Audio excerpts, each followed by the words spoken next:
की ज्योति न हो। देख कर माँ का पाषाण हृदय सुनो, माँ से हट करके ममता भी रोने लगी। माता से ममता होती है यह सोच कर, ममता जीवन के सपने सजोने लगी।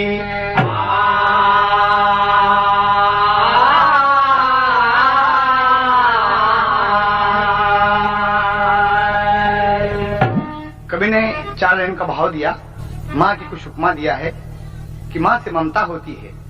आज ममता माँ से हटकर अपना सपना अलग संजो रही है। इस बात को देखें कि माँ किस किस तरीके से होती है। इस गाने में मिलेगी आपको। दूध की थाली भोली भाली, दूध की थाली भोली भाली, बच्चों की है जान। यारो सबसे बड़ी है माँ, यारो सबसे बड़ी है माँ, यारो सबसे बड़ी है माँ, यारो सबसे बड़ी है माँ। माँ के दूध का मोल नहीं है, माँ के दूध का मोल नहीं है, कहता हर इंसान। यारो सबसे बड़ी है माँ, यारो सबसे बड़ी है माँ, यारो सबसे बड़ी है माँ। दूध की थाली भोली भाली, दूध की थाली भोली भाली, बच्चों की है जान। यारो सबसे बड़ी है माँ, यारो सबसे बड़ी है माँ, यारो सबसे बड़ी है माँ। शत शत नमन है माँ के पग में, इससे बड़ी न पूजा। यारो इससे बड़ी न पूजा, यारो इससे बड़ी न पूजा। देकर जन्म बिखेरे ममता, माँ के सिवा न दूजा। यारो माँ के सिवा न दूजा, यारो माँ के सिवा न दूजा। सुख दुख की शीतल छाया,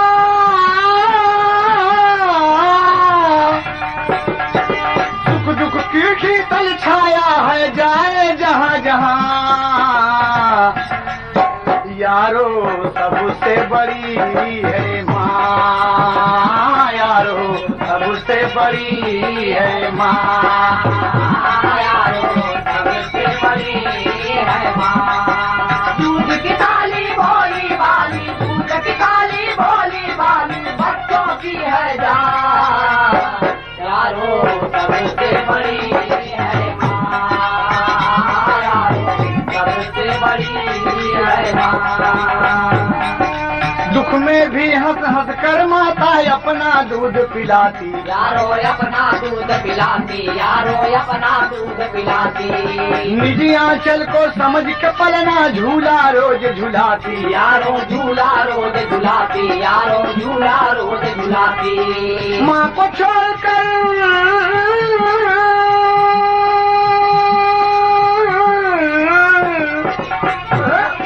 माँ को छोड़कर नन्हा बच्चा जाएगा कहाँ। यारो सबसे बड़ी है माँ, यारो सबसे बड़ी है माँ, यारो सबसे बड़ी है माँ। दूध की थाली भोली भाली, दूध की थाली भोली भाली, बच्चों की है जान। यारो सबसे बड़ी है माँ, यारो सबसे बड़ी है माँ, यारो सबसे बड़ी है माँ। और जी एक कवि ने भाव दिया माँ के लिए कि माँ बच्चे के लिए क्या क्या नहीं करती, सब कुछ करती है दोस्त। माँ वो थाली है, वो ममता है जिसका कोई मोल नहीं है। कहना है कहानी पर आप ध्यान दें। सोनोटोन कंपनी से विदेशिया में भाव है। जिला नैनी ताल राधे लाल जैसा वाला रहले, रामनगर में हुए सुंदर दुकनिया गौवा कठौली में राधे की शादी भैली श्याम दे आई गईली बन के दुल्हनिया बीता 2 साल भैले लड़का जोड़ूरा हो एक भैले बेटा एक भैली बेटिनिया मनवा का रसियाबा राधे माना बसिया हो दिनवा बीतन लागा सुख से परनिया दिनवा बीतन लागा सुख से परनिया दिनवा बीतन लागा सुख से परनिया दिनवा बीतन लागा सुख से परनिया दिनवा बीतन लागा सुख से परनिया दिनवा बीतन लागा सुख से परनिया दिनवा बीतन लागा सुख से परनिया दिनवा बीतन लागा सुख से परनिया। बाबूजी शादी हुई कठौली में और श्याम देवी दुल्हन बनकर आई और जोड़ोरा संतान पैदा हुए एक बेटा और एक बेटी। बेटे का नाम सुरेश और बेटी का नाम सीमा। दोनों की उम्र 8-8 साल की हो गई। धीरे धीरे बड़ी खुशी छाई। इसी बीच राधेलाल के पिता सुगवनिया ये सैया माना तू हमारी बचनिया ये सैया माना तू हमारी माना माना माना तू हमारी बचनिया ये सैया दुल्हा से बोली दुल्हनिया ये सैया माना तू हमारी बचनिया ये सैया माना तू हमारी बचनिया ये सैया। रजनी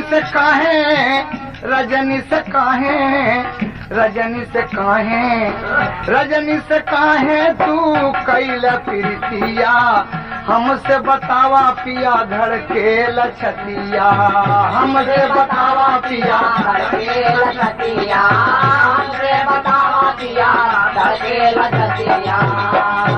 जगमग भइल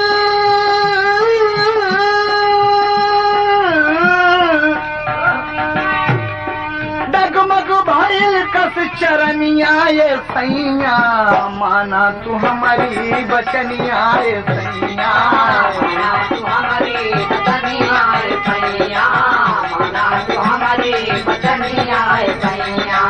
जगमग भइले रनिया ये सैया माना तू हमारी बचनिया ये सैया माना तू हमारी बचनिया ये सैया। राधेलाल सुन के गवर सी आई दुल्हन का जम के ऊ कैल से पिटाई दुल्हन का जम के ऊ कैल से पिटाई दुल्हन का जम के ऊ कैल से पिटाई। बहुत मारता है कि तुमको ये किसने खबर दी? सब गलत है। कहा सही है। आप आए दिन बहुत सुबह निकल जाते हैं घर से और पूरा दिन दुकान पर रहते हैं और रात को 10-11 बजे वापस आते हैं आप, वो भी नशे की हालत में। लोग सब कहते हैं आप बदनाम हो गए हैं। ऐसा न कीजिए स्वामी। श्याम देवी इतनी लक्ष्मी है, हाथ जोड़कर मना रही है, लेकिन ये पापी पीटना शुरू किया। दुल्हन का जम के ऊ कैल से पिटाई दुल्हन का जम के ऊ कैल से पिटाई दुल्हन का जम के ऊ कैल से पिटाई। क्रोधवा में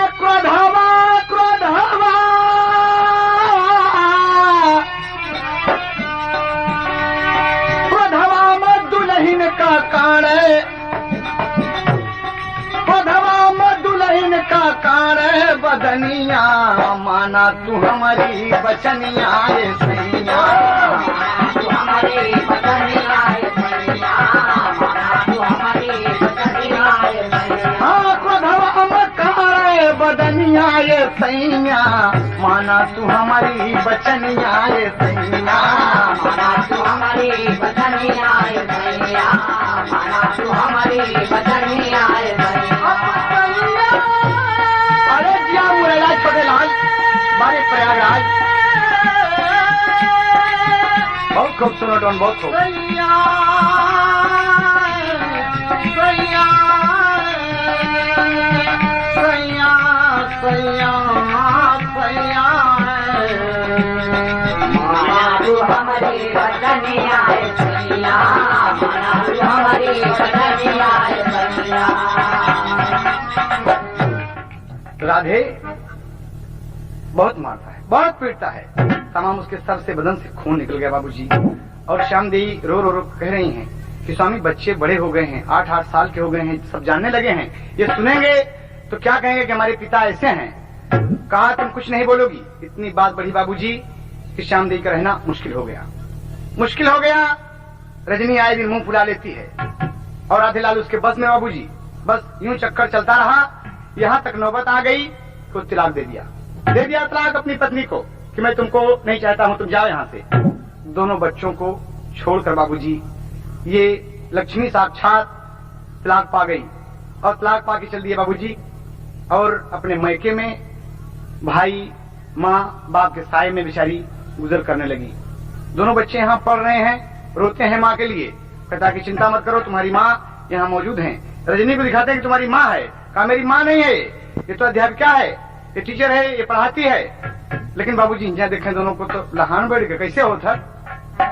ताल झके चलो बहना चमन चल के देखें बहार, यह ओरिजिनल है लेकिन कहना है राधे सजना के संग लूटे रजनी बहार, राधे सजना के संग लूटे रजनी बहार, राधे सजना के संग लूटे रजनी बहार।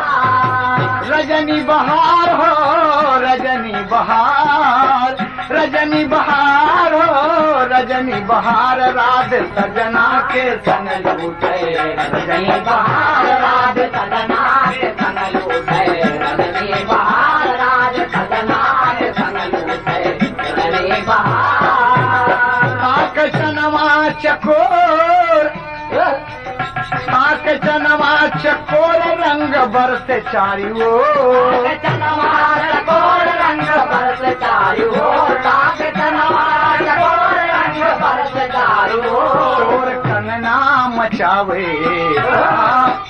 शोर कंगना मचावे हंसे सुरहो सिंगार, शोर कंगना मचावे हंसे सुरहो सिंगार, शोर कंगना मचावे हंसे सुरहो सिंगार। हंसे सुरहो सिंगार, हंसे सुरहो सिंगार, हंसे सुरहो सिंगार, हंसे सुरहो सिंगार, हंसे सुरहो सिंगार, हंसे सुरहो सिंगार।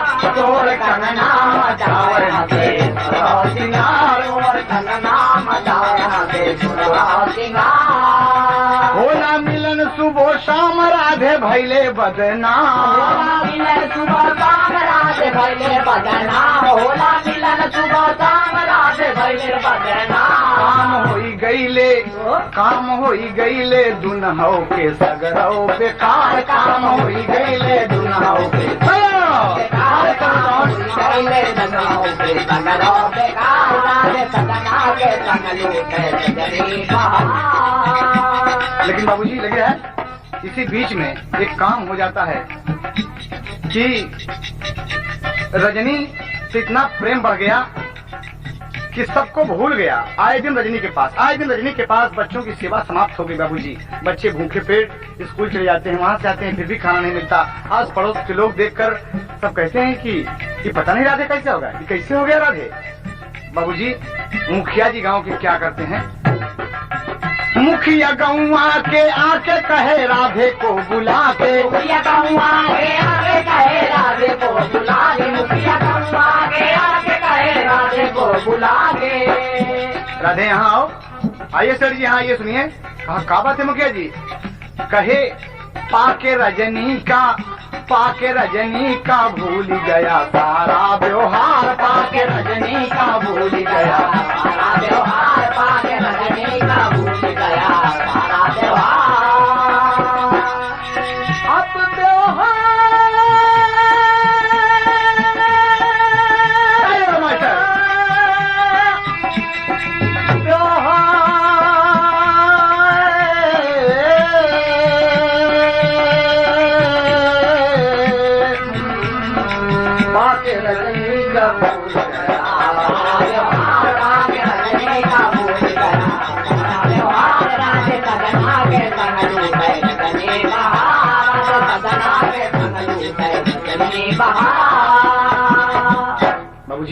मुखिया बहुत समझाए कि जानते हो तुम गांव में बड़ी बदनामी हो रही है राधे, और ऐसा करना उचित नहीं है। कहा मुखिया जी, कहा तुम दूसरी शादी कर लो, बच्चे तुम्हारे बर्बाद हो रहे हैं, बेकार हो रहे हैं। पहली बीबी को तुमने छोड़ दिया, कितनी सुंदर थी। कहा वो मेरे मन की नहीं थी। कहा ठीक किया, तो तुम दूसरी शादी कर लो, दूसरी औरत से, पराई नारी से नेह मत लगाओ। बाबूजी बात यूं चलती गई। बात 2 साल की।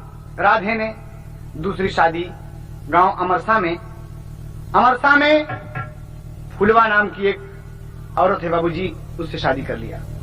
बड़ी खूबसूरत फुलवा दुल्हन बनकर घर आ गई बाबूजी।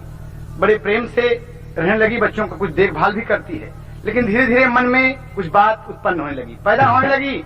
सवतिया डांस शुरू हो गई, परेशान करने लगी। कभी को टेरी के भाव देना पत्ती मत मास्टर। अरे कली से फंस के रोवा बाबूजी कैसे होता। आइल सवतिया बीतल का फिरतिया, आइल सवतिया बीतल का फिरतिया। अरे धीरे धीरे बतिया नसाई गईली, फुलवा घरवा माया फस मचाई गईली। फुलवा घरवा मचाई गईली, फुलवा घरवा माया फस मचाई गईली हो, मचाई गईली हो, मचाई गईली हो, मचाई गईली। फुलवा घरवा माया फस मचाई गईली, फुलवा घरवा माया फस मचाई गईली। फूल ऐसन फुलवा कई कोमल बदनिया, फूल ऐसन फुलवा का कोमल बदनिया, फूल ऐसन फुलवा का कोमल बदनिया। मुखिया जी अगुवाई गई के फुलवा से जब अमरसा से शादी करा दी बाबूजी। अमरसा गांव से वो फुलवा जब आ गई तो मुखिया जी स्वयं हावी हो गए। नहीं देखा धीरे धीरे हर तो रजनी से उसका इश्क चल रहा है राधे का, और हर फुलवा गड़बड़ा गई। मुखिया से फुलवा कैलागल लगनिया, मुखिया से फुलवा कैलागल लगनिया, मुखिया से फुलवा कैलागल लगनिया। यह राधे से रजनी उबी आई गईली, फुलवा घरवा माया फस मचाई गईली। फुलवा घरवा माया फस मचाई गईली, फुलवा घरवा माया फस मचाई गईली। मचाई गईली हो, मचाई गईली हो, मचाई गईली। फुलवा घरवा माया फस मचाई गईली, फुलवा घरवा माया फस मचाई गईली। बाबूजी ये काम चल रहा है, मुखिया जी हावी हो गए फुलवा पे, और इधर देखिए राधे क्या करते हैं। डॉक्टर उमेश चंद्र करें डॉक्टरिया, वहीं करते में रामनगर में भानुमती डॉक्टर कई सुघरी गुजरिया, भानुमती सुघरी गुजरिया, भानुमती डॉक्टर कई सुघरी गुजरिया। राधे का जाल माँ, राधे का जाल माँ फंसाई गई दी, फुलवा घरवा माया फत मचाई गई। फुलवा घरवा माया फत मचाई गई, फुलवा घरवा माया फत मचाई गई। मचाई गई हो, मचाई गई हो, मचाई गई। फुलवा घरवा माया फत मचाई गई, फुलवा घरवा माया फत मचाई गई। राधे का चक्कर यो फुलवा का चक्कर, राधे का चक्कर राधे का चक्कर यो फुलवा का चक्कर। दुनहु का भैले एक दूसरे से टक्कर, दुनहु का भैले एक दूसरे से टक्कर, दुनहु का भैले एक दूसरे से टक्कर। हाय ऐसी कुमतिया समाई गईली, फुलवा घरवा माया फत मचाई गईली। फुलवा घरवा माया फत मचाई गईली, फुलवा घरवा माया फत मचाई गईली। मचाई गईली हो, मचाई गई हो, मचाई गईली हो, मचाई गईली। फुलवा घरवा माया फत मचाई गईली, फुलवा घरवा माया फत मचाई गईली। बाबूजी डॉक्टर उमेश चंद की पत्नी डॉक्टरनी भानुमती से, रजनी को छोड़कर भानुमती से उसका प्यार चल गया, और इधर मुखिया तो फुलवा पर हावी हैं बाबूजी। आए दिन यही चक्कर चल रहा है। बच्चे सुरेश और सीमा बिना सेवा के हो गए बाबूजी। दोनों भाई बहन प्राइमरी पाठशाला में पढ़ रहे हैं। 8-8 साल के बच्चे हैं बाबूजी, पढ़ रहे हैं। भूखे पेट चले जाते हैं। कभी कभी रोने लगते हैं कि पिताजी कुछ ख्याल ही नहीं करते। दुकान पर पैसा मांग जाते, कैसे चलो पैसा क्या करोगे, जाओ तुम। दोनों बच्चे मायूस होकर, इतने बड़े बाप के बेटे होकर, बच्चे होकर वापस चले गए बाबूजी। और बहुत तकलीफ ये दूसरी फुलवा माँ बहुत तकलीफ देती है। कभी आधी रोटी, कभी एक रोटी, कहती है कि बांट के खा लो। बच्चे बाबूजी दोनों तड़प रहे हैं, क्या कहते हैं देखें बाबूजी। एक दिन का बात है, तर्ज है। पिता निरमोहिया न जनले दरदिया, फुलवा सुलवा चुभावल सरे, दूनौ लरिकन का भूखा सोवल सरे, दूनौ लरिकन का भूखा सोवल सरे, दूनौ लरिकन का भूखा सोवल सरे, दूनौ लरिकन का भूखा। पिता निरमोहिया न जाने दरद, पिता निरमोहिया जनले दरदिया, फुलवा सुलवा चुभावल सरे, दूनौ लरिकन का भूखा सोवल सरे, दूनौ लरिकन का भूखा सोवल सरे, दूनौ लरिकन का भूखा। बाबूजी भूखिया के मारा रोमई बहिनी बिरनवा।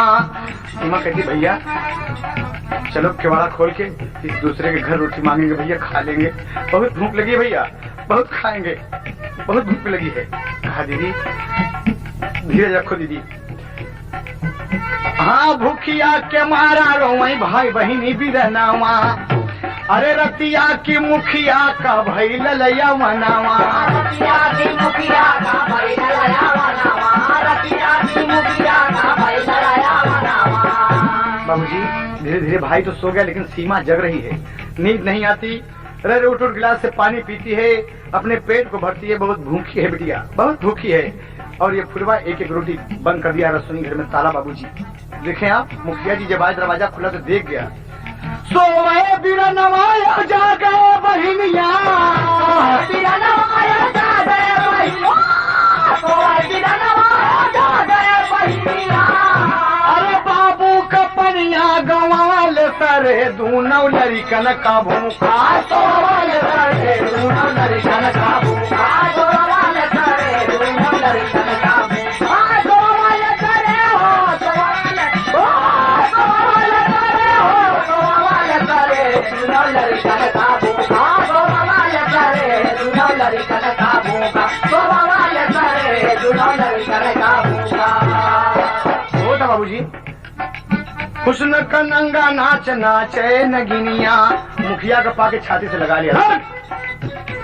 बिटिया देख रही है भाई सो रहा है। बाबूजी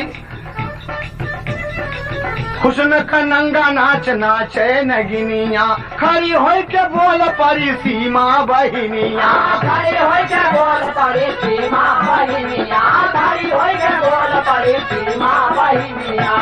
होई के मतारी शर्मिया न लगली, मतारी शर्मिया न लगली, मतारी शर्मिया न लगली। मुखिया से नहीं आ लगवल सरे, दूनौ लरिकन का भूखा सोवल सरे, दूनौ लरिकन का भूखा सोवल सरे, दूनौ लरिकन का भूखा सोवल सरे हो, सोवल सरे हो, सोवल सरे, दूनौ लरिकन का भूखा सोवल सरे, दूनौ लरिकन का भूखा सोवल सरे, दूनौ लरिकन का भूखा। बाबूजी फुलवा और मुखिया सीमा बिगड़ गई कि धिक्कार है तुम्हें माँ, धिक्कार है माँ, तुम्हें धिक्कार है। तुमने मेरे पिता की गरिमा गंवा दिया। इसे देख ली बाबूजी तो फुलवा और मुखिया सीमा को बहुत समझाए कि बेटी हम तुम्हें बहुत पैसा दे, बहुत पैसा दे, बहुत अच्छा अच्छा कपड़ा लिया तो के उसे ये बात बताओ ना। लड़की थी बाबूजी, मतारी धमका दे कि तू बताओ तो तुम्हारा जान मार डालू। बाबूजी वही वो समझा बुझा के लड़की चुप हो गई। लड़की चुप हो गई और इधर राधे और भानुमती। एक दिन बाबूजी इनका किस्सा देखें कैसे हो सकता है। एक दिन का किस्सा है, कहना है। तो फुलवा से इसके चक्कर में फंसे हैं। दोनों का उधर चल रहा है। सीमा कमजोर नस जान गई और इधर स्कूल से छुट्टी हुई है। अचानक ये आ गया सुरेश। सुरेश जब आया तो क्या देखता है बाबूजी, राधे और भानुमती। डॉक्टरनी का किस्सा सुने, कभी को बोल देना पड़ा। कपड़ा वाली दुकनिया उजार हो गई, कपड़ा वाली दुकनिया उजार हो गई, कपड़ा वाली दुकनिया उजार हो गई, कपड़ा वाली दुकनिया। राधे भानुमती लेके रहल दुकनिया, राधे भानुमती लेके रहल दुकनिया, राधे भानुमती लेके रहल दुकनिया। देखल सुरेश तबले पिता कई चलानिया, देखल सुरेश तबले पिता के चलानिया, देखल सुरेश तबले पिता के चलानिया। राधे कहे सब कुछ है बेकार हो गई, कपड़ा वाली दुकनिया उजार हो गई, कपड़ा वाली दुकनिया उजार हो गई, कपड़ा वाली दुकनिया उजार हो गई, कपड़ा वाली दुकनिया। देखी के सुरेश लौटा अपने भवनवा, देखी के सुरेश लौटा अपने भवनवा, देखी के सुरेश लौटा अपने भवनवा। राधे भानुमती का दुखित भइल मनवा, राधे भानुमती का दुखित भइल मनवा, राधे भानुमती का दुखित भइल मनवा। भाई सुरेशवा से दुखवाया पार हो गई, कपड़ा वाली दुकनिया उजार हो गई, कपड़ा वाली दुकनिया उजार हो गई, कपड़ा वाली दुकनिया उजार हो गई, कपड़ा वाली दुकनिया। बाबूजी गौर करने की बात है कि सुरेश देख लिया आपत्तिजनक हालत में अपने पिता और डॉक्टरनी भानुमती को देख लिया बाबूजी। तो क्या काम करता है कि हमारे पिताजी की चाल अच्छी नहीं है, ये तो खराब काम करते हैं। बताइए हम लोग कहाँ से सुख पाएंगे। हमारी दीदी सीमा रोए, हम रोई, ये कैसा चक्कर है भगवान। हमारी मातारी चली गई और ये घर से जाने नहीं देते, तकलीफ पर तकलीफ हमें देते हैं। यही बात सोचकर कहाँ पहुँचता है, बहुत बुरा लगा उसे। जाकर डॉक्टर से सुरेश ने सारी बात बताया। उमेश चंद्र के पास पहुंचा और कहा श्रीमान जी आप मेरे साथ हमें, और लिवा गया बाबूजी कपड़े की दुकान की तरफ और झरोखे से सारी बात जब दिखाया बाबूजी, तो जाकर डॉक्टर से सुरेश ने सारी बात बताया। भानुमती की देख दशा, डॉक्टर का मन मुरझाया हो, कली से फंस के रोवे भंवरा। नागिन निकल पड़ी है राधे लाल को डस के, कली से फंस के रोवे भंवरा। नागिन निकल पड़ी है राधे लाल को डस के, कली से फंस के रोवे भंवरा। नागिन निकल पड़ी है राधे लाल को डस के, कली से फंस के रोवे भंवरा।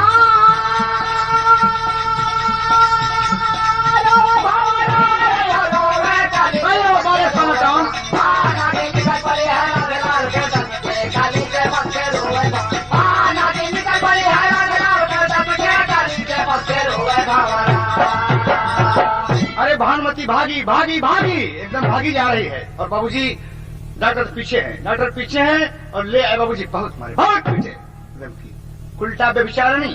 राधेलाल बड़ा शर्मिंदा हुआ कि बाप रे मेरे बेटे ने सब कुछ किया बाबूजी। और देखें राधेलाल आज सुरेश से बहुत नाराज हुआ, बहुत नाराज हुआ कि हरामखोर ये कांटा बन गया, कांटा बन गया बाबूजी।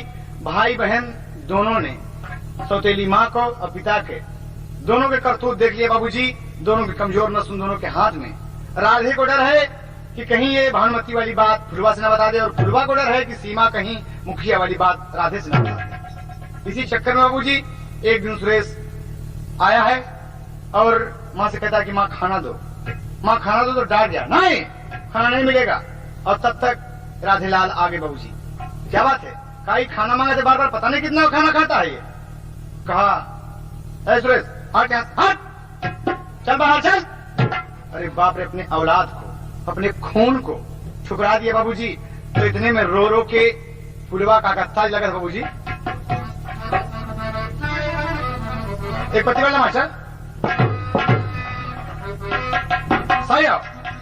फुलवा बोली राधे के समनवा हो,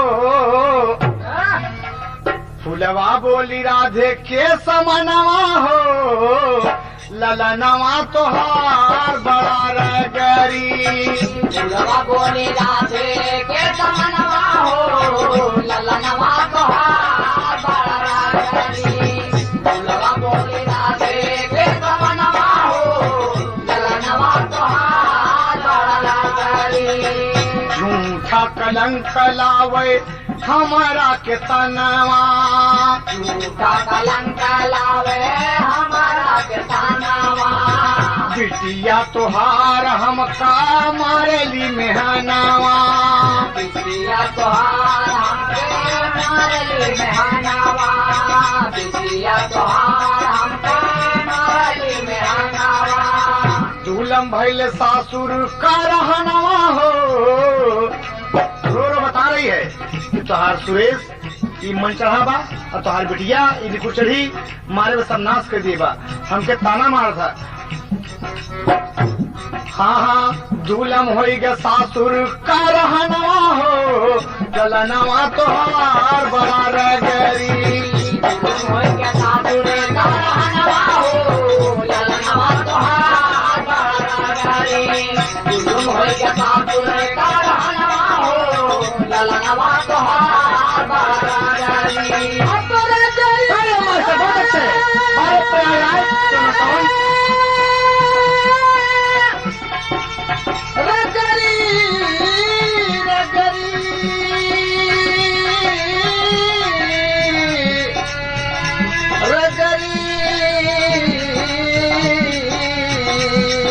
फुलवा बोली राधे के समनवा हो ललनवा तोहार बड़ा रगरी।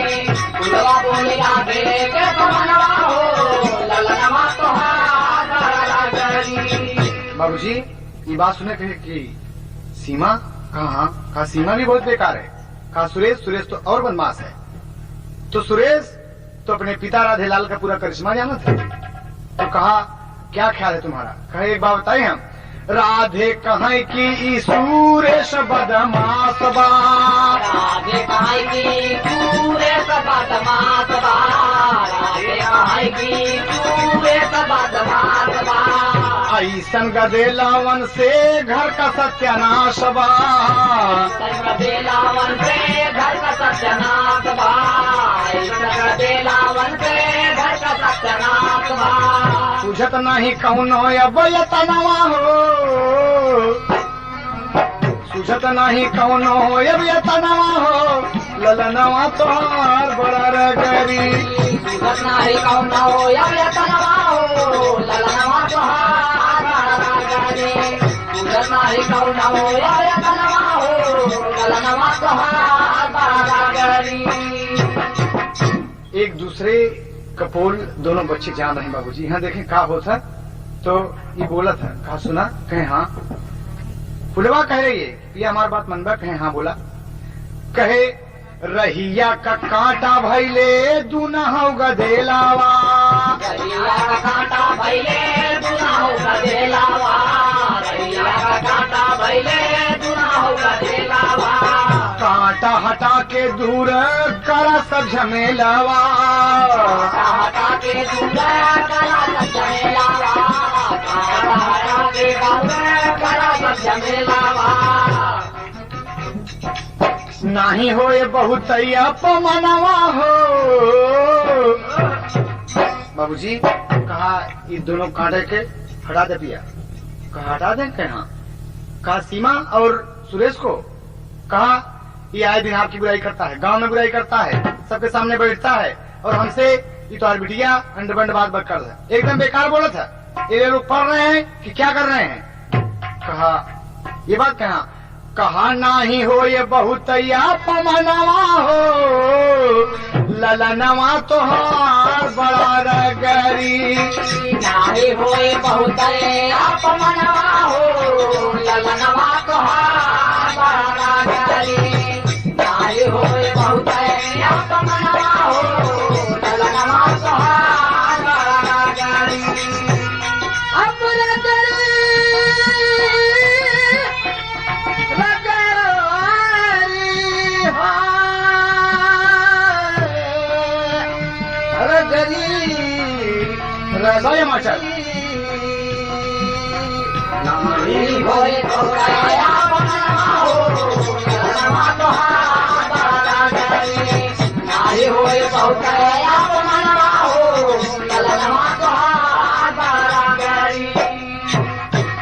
बाबूजी, दोनों ये प्लान बना लिए बाबूजी कि रास्ते के कांटा दोनों बच्चे हो गए थे। देखें आप, माँ की ममता धिक्कार उठी। आज धिक्कार है ऐसी माँ को, ऐसे पिता को जो अपने खून के लिए दुश्मन बन जाए। बाबूजी, फुलवा बोली कि पिया इन दोनों को जल्दी कीजिए, जल्दी हटा दो, वरना हम मौज मस्ती से नहीं रह पाएंगे, न चैन से रह पाएंगे, न चैन से खा पाएंगे, कोई जीवन का सुख नहीं मिलेगा। कहा ये बात कहा, कहा तो एक काम करो, ये भी उल्टा की जाल में फंस गया बाबूजी, कोई चक्कर में आ गया आज। अब फुलवा मन मन हंस रही है कि तो बाप ही है, ये तो सगा बाप है, हमका क्या करेगा। अरे ये मार रही, हम मार दो, साथे साथे लग जा। बाबूजी कहा कि अच्छा कोई बात नहीं है, एक काम करो तुम। कहा बोलो। कहा आज ही दोनों बच्चों को खत्म कर दो, आज ही दोनों को खत्म कर दो। बाबूजी ये विचार कर लिए दोनों, और दोनों भाई बहन शाम को आए बाबूजी, खाना मांगते हैं। माँ जी, मौसी माँ भोजन दो, खाना दे दो। कहा खाना नहीं मिलेगा, सो जाओ, खाना नहीं मिलेगा, सो जाओ। कहा नहीं, खाना दो। सीमा रो रही है बाबूजी, सुरेश रो रहा है कि मौसी माँ खाना दो ना। पिताजी आप मौसी माँ से कहें कि खाना दें, हम लोग भूखे हैं। तर्ज भोजपुरी लगत है।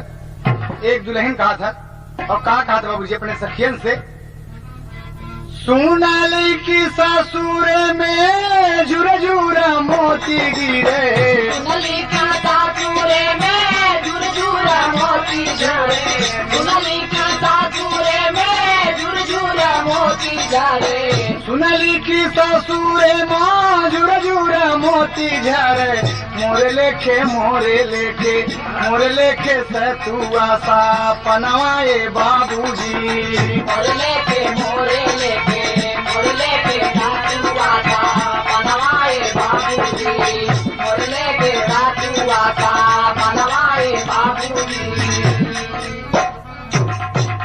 ये तो ओरिजिनल है, लेकिन बाबूजी यहाँ पर बच्चे खाना मांग रहे हैं, मार पड़ रही है, कपड़े नीच डाले, एकदम चीर डाले, क्या आरामखोर सुरेशवा खाना ले बे। बच्चा गिर गया बाबूजी, पिता बैठे हैं, कहा मारो इस कमीने को, मारो इस बदतमीज को। बहुत मारते बाबूजी, कहा थी भाई बहनिया रोवाए दुइना उसे हंसवा जो रहे, भाई बहनिया रोवाए दुइना उसे हंसवा जो रे, भाई बहनिया रोवाए दुइना उसे हंसवा जो रे। काहे बदे मारा व्यापार नवाए बाबूजी, काहे बदे मारा व्यापार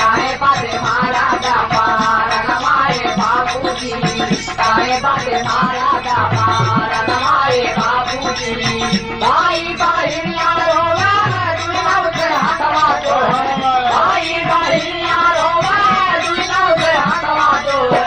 काहे बदे मारा व्यापार नवाए बाबूजी, काहे बदे मारा व्यापार नवाए बाबूजी।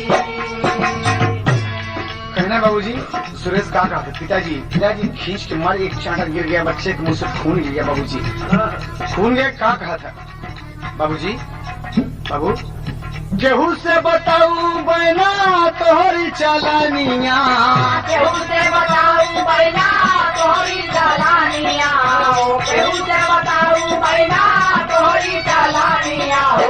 बाबू हमके मारा लेकिन छोड़ दे बहिनिया हो, बाबू हमके मारा लेकिन छोड़ा बहिनिया हो, बाबू हमके मारा लेकिन छोड़ा बहिनिया हो।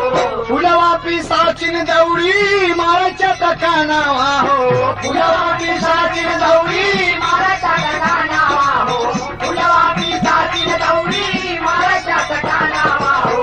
काल का बिटिनी यही हो, काल का बिटिनी हारे हमारा के, काल का बिटिनी मारे तनवाए बाबूजी, काल का बिटिनी मारे तनवाए बाबूजी, काल का बिटिनी मारे तनवाए बाबूजी।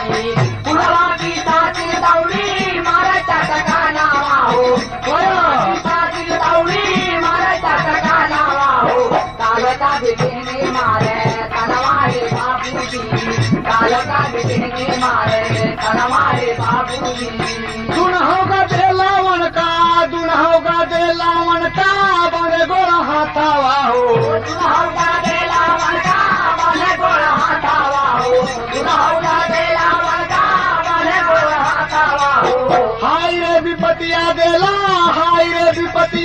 केहू देत नहीं सखावा हो। आए रे विपतिया केहू देता नहीं सखावा हो।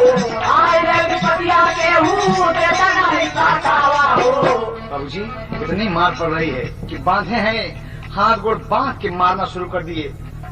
कहना है कभी कभार बच्चे रो रहे हैं कि बाबूजी, माँ जी, बाबू न मारे बाबू, माँ जी हम तुम्हार बात केहू से न बताऊ माँ जी, बाबूजी हमके न मारे बाबूजी, हमके जान से मार डाले, लेकिन हमारी दीदी सीमा को छोड़ दे बाबूजी। लेकिन नहीं बाबूजी, लतवा से मारे लगले सरिया का पारे पारे, लता से मारे लगले सरिया का पारे पारे, लता से मारे लगले सरिया का पारे पारे। गिरी गईले दूना चार नवाए बाबूजी, गिर गईले दूना गिर गईले दूना अवतार नवाए बाबूजी, गिर गईले दूना अवतार नवाए बाबूजी। लतवा से मारे लगले सरिया का पारे पारे, लतवा से मारे लगले सरिया का पारे पारे। गिर गईले दूना अवतार नवाए बाबूजी, गिर गईले दूना अवतार नवाए बाबूजी। बाबूजी सुरेश कहता है बाबूजी ना मारे बाबूजी, बाबूजी दीदी को ना मारे, हमके काट डाले बाबूजी, न दे खाना। बड़ी जोर से बाबूजी सरिया मारे, जब सर में सर फट गया बाबूजी, खून में चिल्लाता है कि माँ, लेकिन कोई बचाने वाला घर में नहीं है, कोई बचाने वाला नहीं बाबूजी। और देखें भूखे पेट तड़पे दुनो भाई बहिनिया, भूखे पेट तड़पे दुनो भाई बहिनिया हो, भूखे पेट तड़पे दुनो भाई बहिनिया हो। बाहर लगर खून भीजी गईली धरानिया, बाहर लगर खून भीजी गईली धरानिया हो, बाहर लगर खून भीजी गईली धरानिया हो। हाय समैया भैले बपई मुदैया दैया, हाय समैया भैले मुदैया दैया, हाय समैया भैले बपई मुदैया दैया। मुनि गईले दूना हौना नवाए बाबूजी, मुनि गईले दूना मुनि गईले दूना हौना नवाए बाबूजी, मुनि गईले दूना हौना नवाए बाबूजी। हाय समैया भैले बपई मुदैया दैया, हाय समैया भैले बपई मुदैया दैया। मुनि गईले दूना हौना नवाए बाबूजी, मुनि गईले दूना हौना नवाए बाबूजी। बाबूजी पांव रख दिए और दोनों बच्चों के ऊपर जुटे हुए हैं, दोनों मार रहे हैं बाबूजी। बच्चे तड़प तड़प कर चिल्लाते हैं बचाओ बचाओ, लेकिन कोई चारा नहीं चला बाबूजी, कोई सुनने वाला नहीं है। मुंह से खून निकल गया दोनों भाई बहन के बाबूजी, और आखिरी सांस समेट के अपने घर में, अपने बाप के साए में, अपने बाप की गोद में बाबूजी, बाप के रहते हुए बच्चे दम तोड़ दिए, दोनों बच्चे मारे गए बाबूजी। देखिए कहना है यहाँ पर, कुरान में कभी को भाव देना पड़ा। रही रात की बेला बाबू सोए सारा गांव, अरे सही हो गया फुलवा, राधे का सारा दाव हो, कली से फंस के रोवे भंवरा, अरे रख के पांव दबाए गर्दन दोनों कस के, कली से फंस के रोवे भंवरा।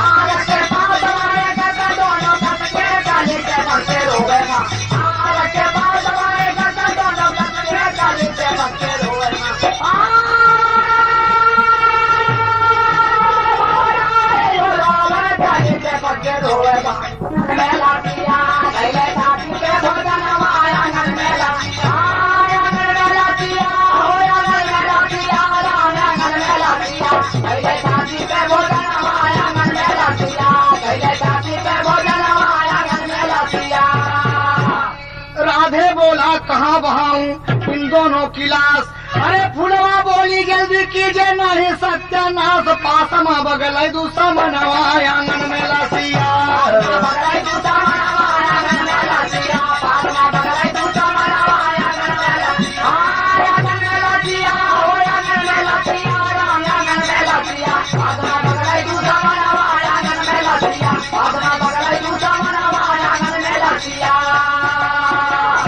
कहाँ ले जाएं बताओ, कहाँ ले जाएं? तो फुलवा बोली मुखिया जी से सारी बात बताओ, पहुंचा बाबूजी राधे मुखिया से सारी बात बताता है। मुखिया जी मन में हंस रहे हैं और 2-4 हजार रुपया उनके पास में रख दिया बाबूजी।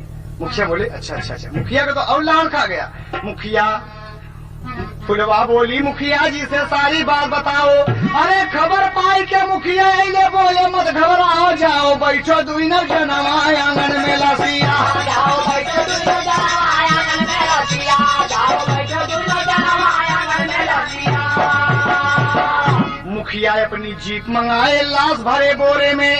अरे एक कुआं में फेंक दिया फिर जाकर के भोरे में बिकी गया थोड़े में ही मनवा आंगन में लसिया।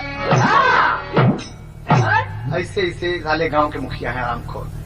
डॉक्टर उमेश चंद्र के ऊपर राधे रपड़ लिखाया।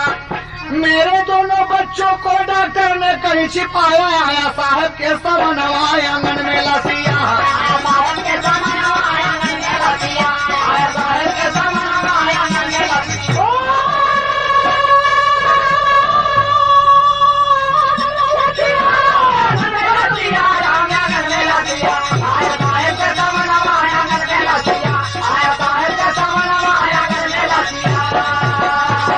ले जाके बाबूजी मुंह में कपड़ा भर के बोरे में भर के एक कुआं में फेंक दिया बाबूजी। और राधेलाल डॉक्टर उमेश चंद के ऊपर रिपोर्ट लिखा दी कि हमारे बच्चों को ये कहीं छिपा रखे हैं या मार डाले बाबूजी। एक दिन के बाद जब रिपोर्ट हो गई बाबूजी तो इधर बच्चों का पता नहीं है। राधे कहता हमारे बच्चे गायब हैं, हमारे बच्चे गायब हैं, हमारे बच्चे गायब हैं। दूसरे दिन बाबूजी कुछ बच्चे स्कूल जा रहे हैं उस रास्ते से। बच्चे शरारती होते हैं, कुएं के पास पहुंच गए और देखे जब तो उसमें बोरा, तो आकर गांव बताया कि उसमें बोरा पड़ा हुआ है। बोरा पड़ा हुआ बाबूजी जब गांव वाले आए निकाले बाबूजी दोनों बच्चे थे वहां पर। दोनों बच्चे आपस में लिपटे थे भाई बहन। ये बात जब थाने में पहुंची तो राधे पकड़े गए बाबूजी। फुलवा को बुलवाए गए, फुलवा बुलवाई गई और जब आए दोनों, अरे गांव वाले बोले साहब राधे का गजलवा दुईना। गांव वाले बोले साहब राधे का गजलवा दुईना। गांव वाले बोले साहब राधे का गजलवा दुईना। दुईना परानी दिहले थतिया गवा। माई सब तेली बाबू दुल्हन का मारी दिहले। माई सब तेली बाबू दुल्हन का मारी दिहले। माई सब तेली बाबू दुल्हन का मारी दिहले। आज ई पपनिया रहाई असुआ बहा। बोले दरोगा बाबू लड़कन के मतारी कहवा। बोले दरोगा बाबू लड़कन के मतारी कहवा। बोले दरोगा बाबू लड़कन के मतारी कहवा। गाँव वाले दिहले कठौली भेजवा। शाम दे आई गईली, शाम दे आई गईली थनवा मलसिया देखा।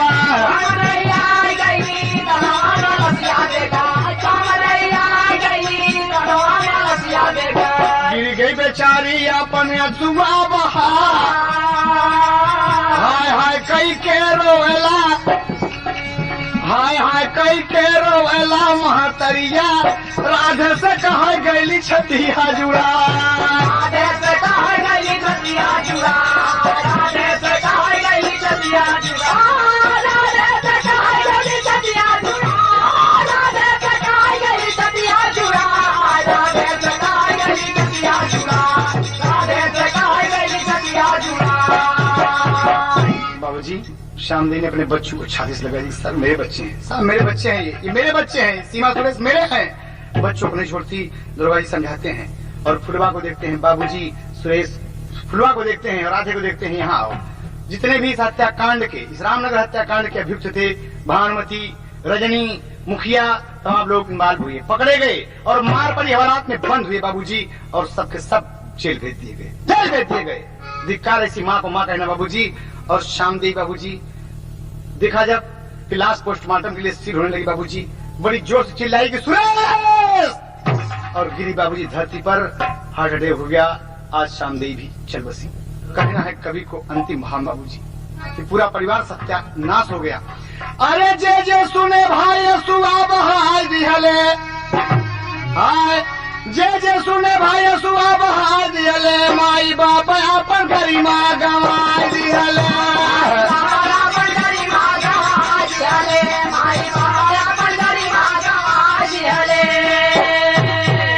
भानुमती, रजनी, फुलवा, मुखिया, सयाना और राधे लाल जायसवाल गईले जेल।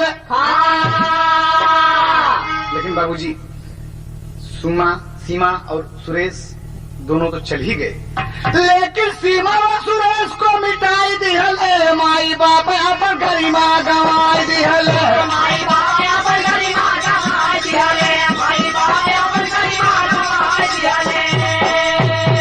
बाबूजी माई की ममता और पिता का दुलार हो, अरे ऐसे माई बाप का, ऐसे माई बाप पाके करीत लाख मुहां से अपने सफाई दिहले, माई बाप अपन गरिमा गंवाई दिहले।